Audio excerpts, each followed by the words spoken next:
day. So the function of this slide is just to basically highlight various structural types that are common in Lagos and why the structures are pretty much common. And I'm also going to be making reference to the upcoming building plan summit that we have in Lagos. Now, the function of this building plan summit is to basically help with the alignment of Lagos State, meaning all the infrastructures, the development, and all the process needed in order for Lagos to be the state that it is.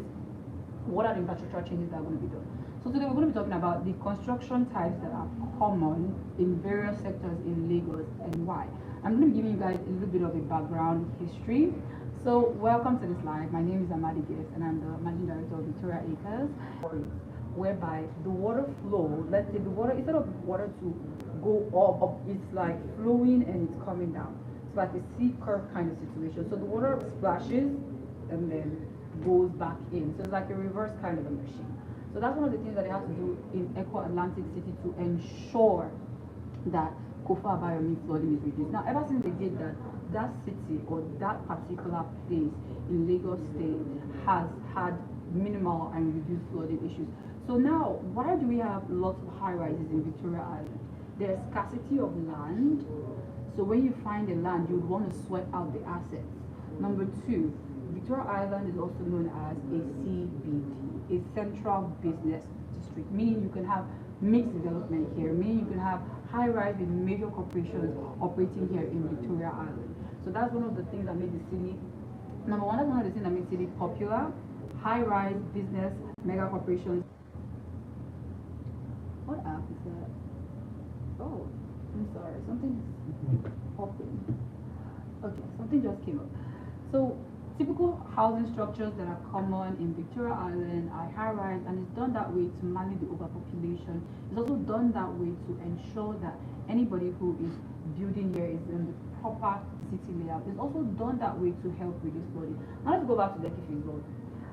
The reason why there's a lot of flooding in Lekki Phase 1 is because of the canals. A lot of people are building in the canals, and that goes back to my fully detached homes again.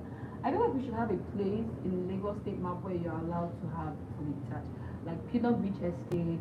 We have some major estates like Arcadia, Hampton. We have Cowrie Creek. Those are residential. You can build in your own full standalone properties there. We have some areas in Royal Garden Estate and some other estates that are building for suburban living. But the places where we have commercial and residential, we should really discourage anything that is not above 4 or 5 floors. I know it's more expensive, but when you're looking at it on the long run, not only are you sweating the asset of that property, they're also helping the building plan of Lagos State. Let's move up to another place. Another reason why you find a lot of fully detached structures in Chevron is because that place is mapped out for full-on residential living.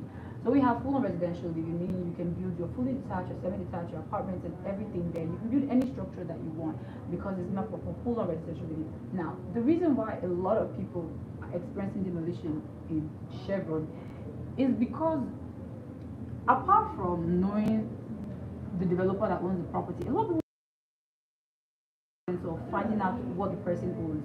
So this is how I look at it with my legal team. It's not just about what they own. It's not about it's not just about who owns this. What do they own? What does the developer own? And the only way you can find the answer is by going to check the survey work of that property. Now some developers have encroached into public spaces, and you won't know that until you go to the general surveyor's office and find that information. And if they've encroached into public spaces, yes, they are subject to demolition. But if you buy a property that is built on canals or public spaces, then you're going to have issues. So if you're a developer, construction shop that you would get way more money from in Victoria Island, a high rise, the Lekki Phase 1 mixed development, so you can decide to build a high rise, you can decide to build fully detached, you can decide to build semi-detached on the places that are signed for residential living. So, and then we also have Ikate. Some parts in Ikate are assigned for residential living, while some parts in Ikate are assigned for expansion. And how can you tell the difference? You can only tell the difference if you go to the surveyor's office. So I want you guys to be really much conversant with all of this information. So when you're about to build your next project in different locations, you are well informed at what kind of structure will work out for you. And you're also aware of basically the kind of construction types and why those construction types are done. So all those construction types are done to help reduce the flooding in that area. Some of the construction types are done to help with the population of that area, and some of the construction types are done to foster living. So it's very important. Now, next live, I'm going to be giving you guys from A to Z what you need to know for you to get your building approval, or how you can apply for building approval in order to get it right. We currently have two projects that we're working on, and we have our building approval already. And I'm going to be showing you guys the tricks and the tips to getting your building approval before you start building. So now you know the structures that are commonly types and why building plan submit. Okay, it's a building plan summit where we talk about the building and the way we want the Lagos State framework.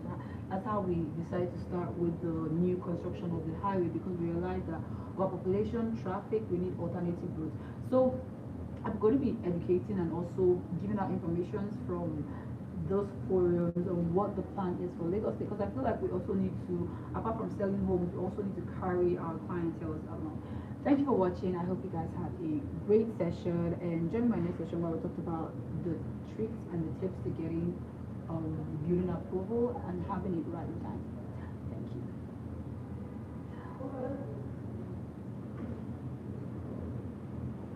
Thank you. That's all.